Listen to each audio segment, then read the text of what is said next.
ప్రతిరోజు నేనైతే ఇంట్లో మాపెట్టుకుంటున్నాను. లేకపోతే ఈ సమ్మర్ గదా! కాళ్ళతో పాటు మట్టొచ్చేస్తుంది. అందుకే రోజు చేస్తున్నా, కంఫర్ట్ గూడా వేస్తున్నా. ఇల్లయితే మంచి నీట్‌గా అనిపిస్తుంది ఇలా చేసుకుంటే. సో, మొత్తానికి ఇంకా ఇంట్లో పనైతే అయిపోయింది. ఇవాళ పిల్లలనైతే స్కూల్‌కైతే పంపించలేదు. వాళ్ళని లేపి, లేపి నాకైతే తలప్రాణం తోక్కొచ్చింది. టైం గూడా అయిపోయింది. ఎలాగో రేపు సండే గదా! మళ్ళీ హాలిడేనే ఎందుకులే ఈరోజు. మళ్ళీ మాకే పెద్ద టాస్క్ అండి. మంచి నిట్ట మధ్యాహ్నం పోయి వాళ్ళని స్కూల్‌లో నుంచి తీసుకొని రావాలంటే వాళ్ళేమో గానీ మేమైపోతున్నాం.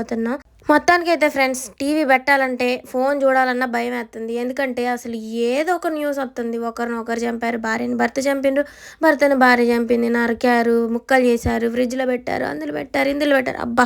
చికాకు పుడుతుంది. ఎందుకయ్యా అట్ట చంపుకుంటున్నారు? ఎందుకమ్మా ఇట్ట జేత్తున్నారు? నాకు న్యూస్ చూసా అసలు నాకు మస్తు బాధనిపిచ్చింది.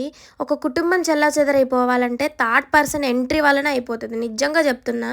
సో, వాళ్ళ హస్బెండ్ వేరే ఆమెతో రిలేషన్‌లో ఉండి ఈమెను టార్చర్ జేయడం వల్ల ఇద్దరు పిల్లలు ఈమె చనిపోయారు. అసలు నాకైతే ఎంత బాధ అనిపించిందో.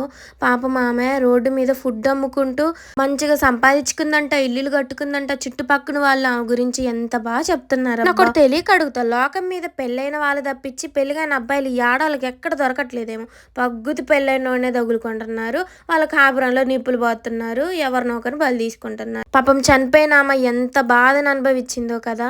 వాళ్ళ హస్బెండ్ థర్డ్ పర్సన్‌తో ఉన్న వీడియోస్, ఫోటోస్ ఆమెకు పెట్టి మానసికంగా ఎంత చిత్రహింస పెట్టిండో పాపం. అందుకే ఆమె చనిపోయింది. అసలు ఉసురు తగిలిద్ది ఛీ అలాంటి